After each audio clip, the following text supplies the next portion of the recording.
Now, as of December 2025, there were 2.3 million study permit holders and work permit holders in Canada.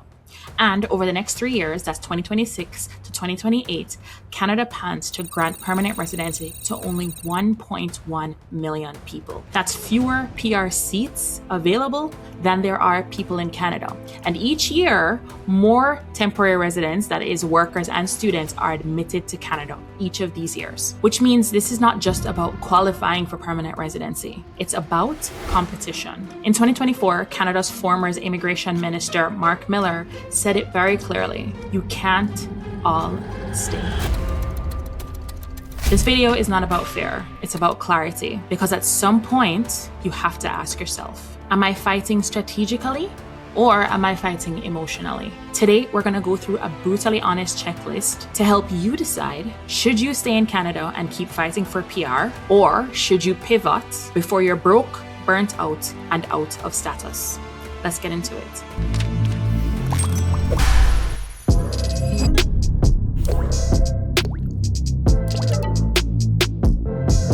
Now, in the first video in this series, I told you that if I followed my exact 2014 plan, in 2026, I'd be screwed with only 490 express entry points.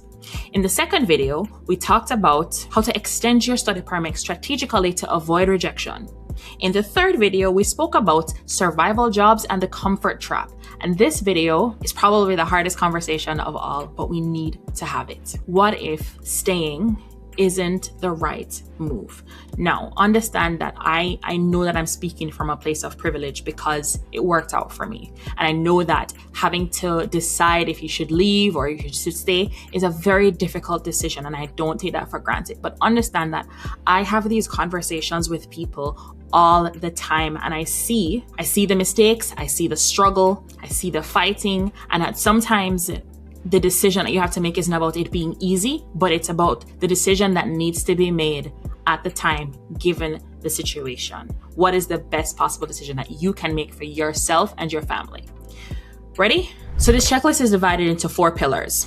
Pillar 1 is going to answer the question, are you competitive? So under this checklist pillar, we're going to ask a series of questions, and I want you to follow along with me, answer the questions, pause the video if you must, to answer these questions honestly for yourself. So let's get into the questions. Under pillar 1, are you competitive?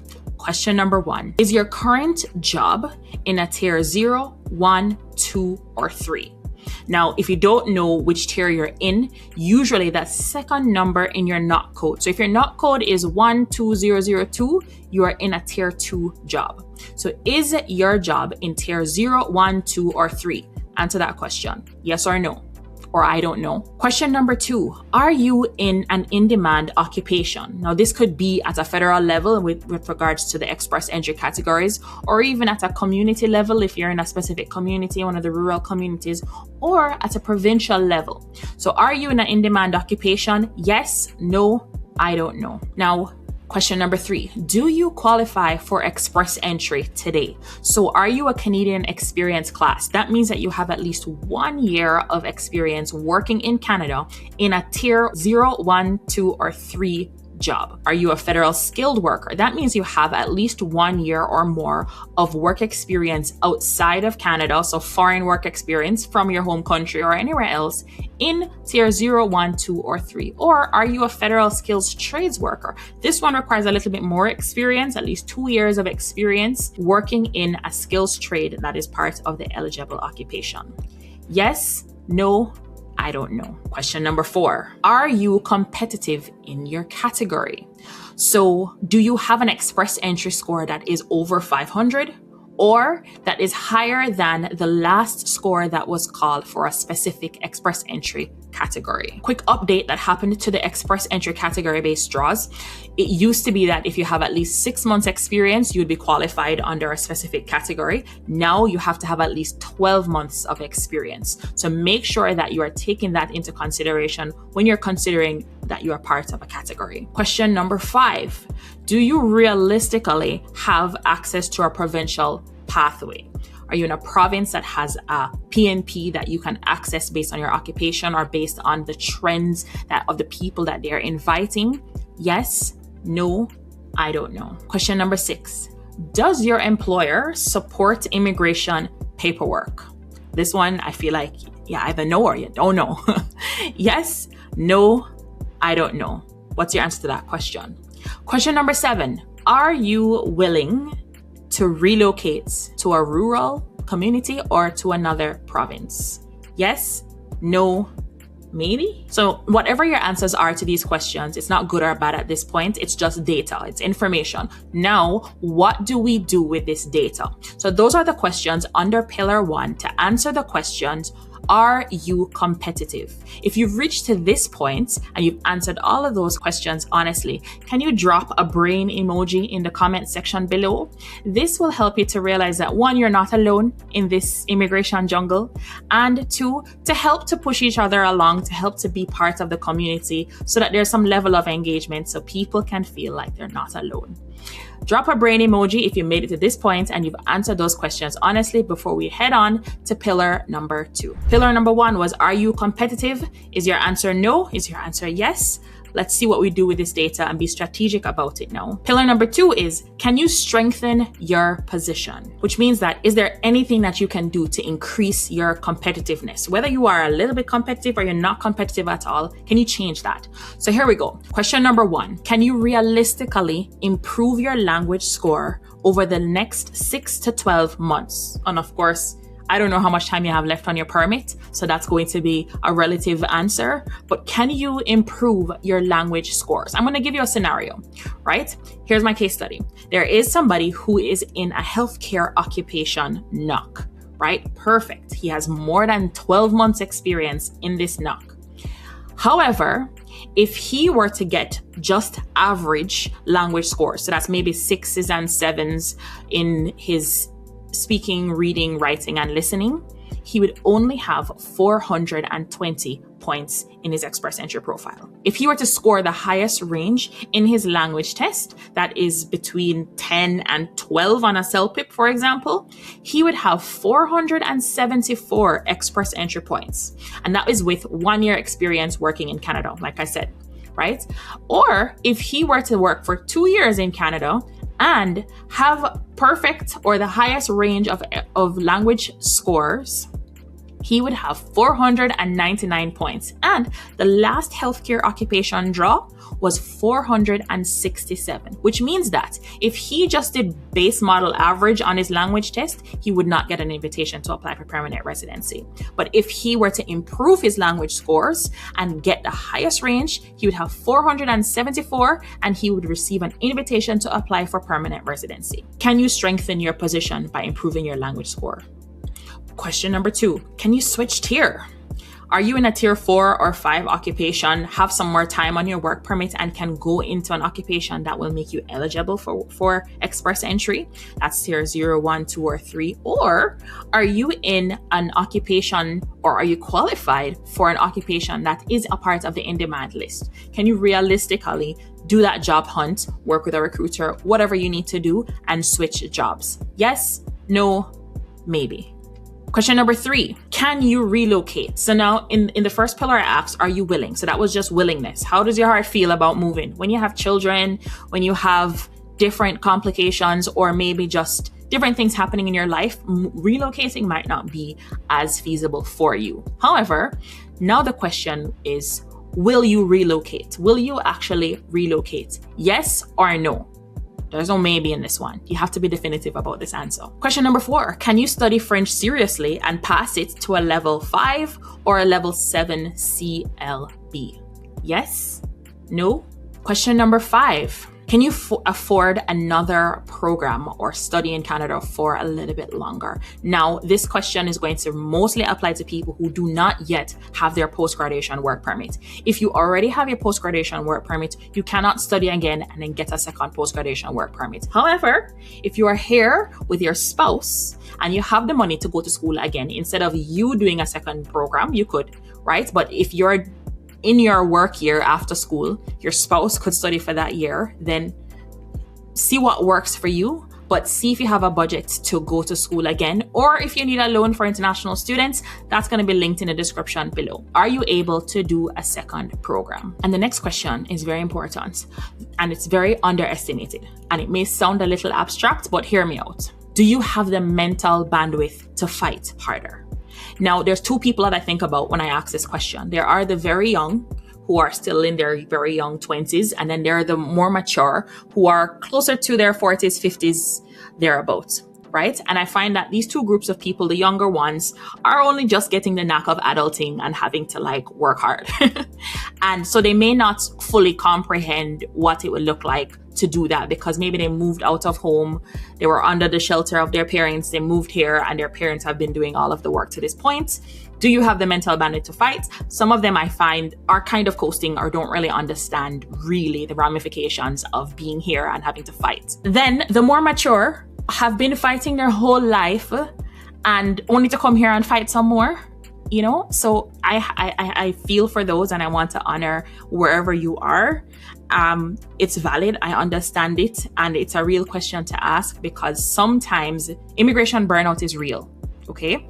And sometimes people just don't have the mental capacity to keep on keeping on, and they're just tired. So do you have the mental bandwidth to continue fighting? Yes or no? If it's a maybe, it might be closer to a no.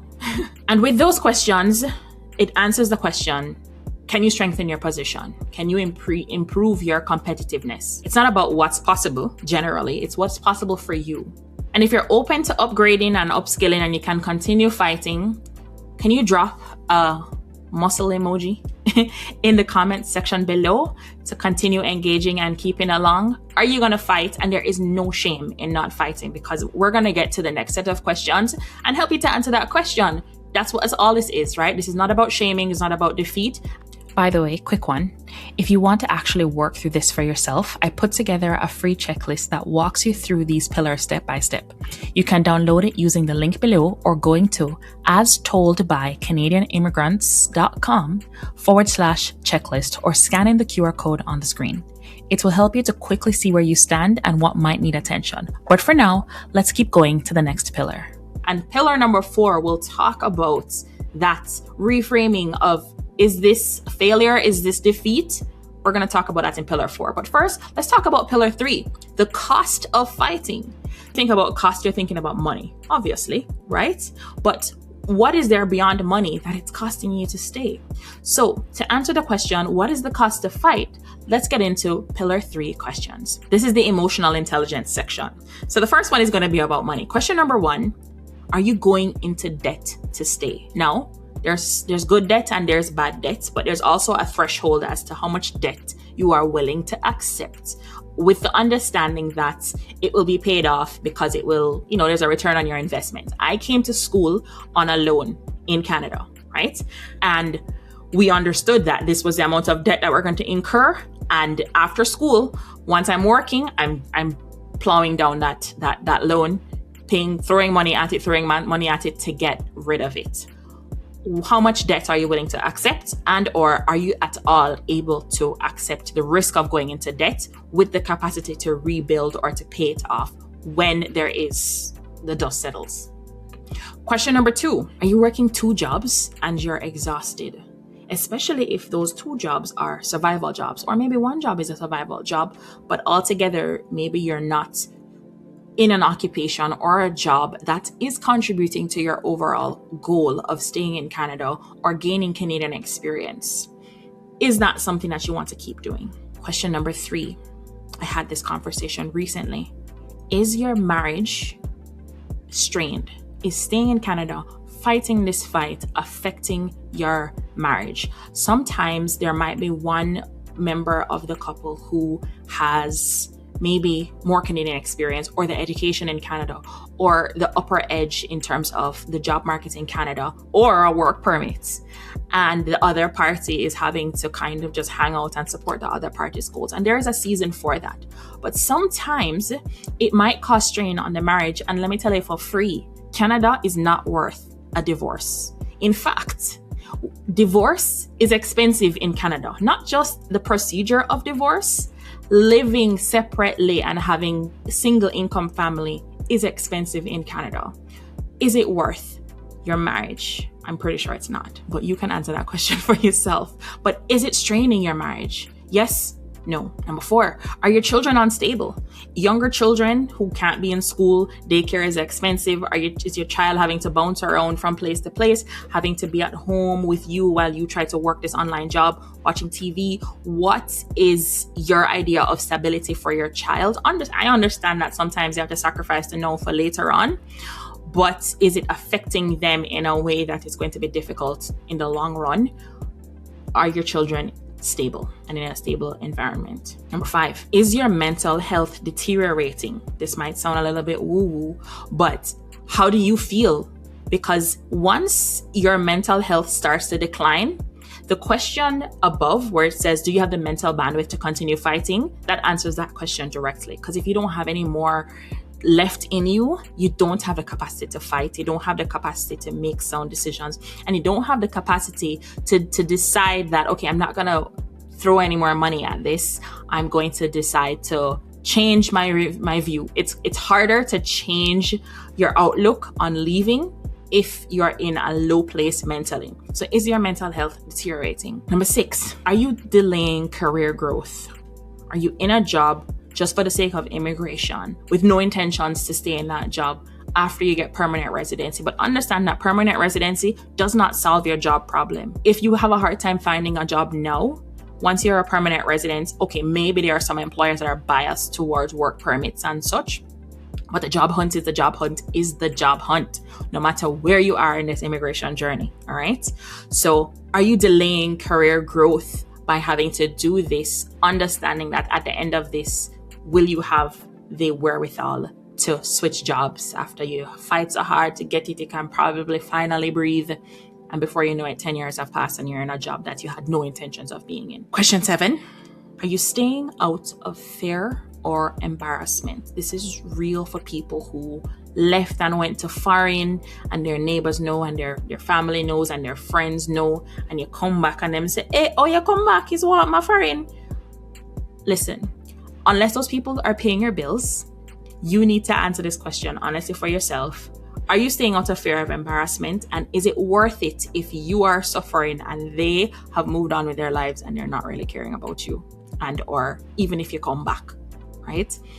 Answer that question for yourself. And that's the end of pillar 3. Canada is not worth a divorce. Canada is not worth a mental breakdown, and PR is not worth destroying your future earning power. Now, the older you are or more mature, the less time you have to recover financially. So be careful how you go into debt to finance this adventure. The more responsibilities that you might have, the more health considerations. And by the way, if you're here in Canada and you are a more mature student and you're going into implied status or any kind of status that does not give you health coverage, please consider travel insurance. You can hit me up in the comment section below, type the word insurance, and I'll reach out, because health complications in a foreign country can get very, very, very expensive. And the more mature you are, the more of those things that you have to take into consideration. The more mature, probably less flexible you are to relocate. And as the more mature you are, is probably the less appetite for risk. Remember that you came to Canada to build a better life for yourself, right? To have that Canadian dream, but also to make good money, to be able to be comfortable. So based on your answers, what is it costing you to fight? Can you drop a money face emoji in the comment section so that I can know that you got to this and you thought through these questions honestly? And now to pillar number 4. If you left, is it really failure? What would that future look like for you if you were to leave Canada? Can we envision that a little bit? Now, obviously, there are people who are in protected status. There's people who are from war-stricken countries, and going back is not an option. And there are immigration options for those people. But are there other countries to explore legally? Maybe. So let's reframe leaving and ask yourself these questions. Can you return home with some Canadian education, Canadian experience, and a little bit of money in your pocket and be more attractive to that job market there? Are you shinier now that you come from foreign? I'm using that term. That's how we talk about it in Jamaica. If you're Jamaican, you'll get it. But had we gone to North America and come back with that fresh North American smell and are more attractive to the job market there? and money in our pockets. Question 2, would your cost of living drop? Would it be cheaper to live somewhere else and establish a stable life there? Back home, somewhere else where you can go legally. 3, do you have family support? I know for sure that if I had to go back home, I would be going and living rent-free. I'm going straight back home under my parents' roof to live rent-free, at least for the next little while. Get a break from this, okay? Will you have family supports that will support you mentally and also financially in this transition phase? Question 4, could you gain foreign work experience in your field? Foreign meaning you're back home, it's foreign to Canada. Can you do that? And then that would help to answer question number 5. Can you return stronger? I had 490 express entry points. And if I had just accepted my fate that, okay, you know what? I'm not going to go to school again. I don't know if the points are going to come to my level. I'm not going to go to school again. I'm going to go back home. I'm going to work in an eligible occupation, probably one of the in-demand ones on the list if I'm able to, but at least tier 0, 1, 2, or 3, work for a year, and during that year, learn French. Can I then return to Canada stronger? Because I'm still a Canadian experience class at that point. You have 3 years, 1 year within 3-year window that work experience will qualify towards Canadian experience. So you don't have forever, right? Because that 3-year window will move and leave behind some of the year. So can I realistically in the next year get a job in tier 0, 1, 2, or 3 in my home country and learn French alongside that? Be in the pool still and be eligible for Canadian experience class as well as a French express entry draw. Can you return stronger? And that would then answer the question number 6. Can you apply again from outside of Canada? I know somebody who fell out of status because their express entry points were not called for the whole time that they were in status. Then, few weeks later, after their work permit expired, they got an invitation to apply for permanent residency. Could that be you? Could it just be a matter of timing? She had 529 points, by the way, so, she have high points. And question 7, can you enter another country strategically, work there legally, and build a stable life there? Now, don't go somewhere where you can't work legally, like across the border to the south. You don't want to do that. Don't jump from pot and go into fire, right? Where can you go legally and establish yourself in a stable way? Can you drop a compass emoji in the comments section if you made it to this point? And if you made it this far in the video and it has been helpful to help you reflect on this point in your life, can you give this video a thumbs up? And if you're not already subscribed, subscribe to this channel. Now, before you make this decision emotionally, you need clarity.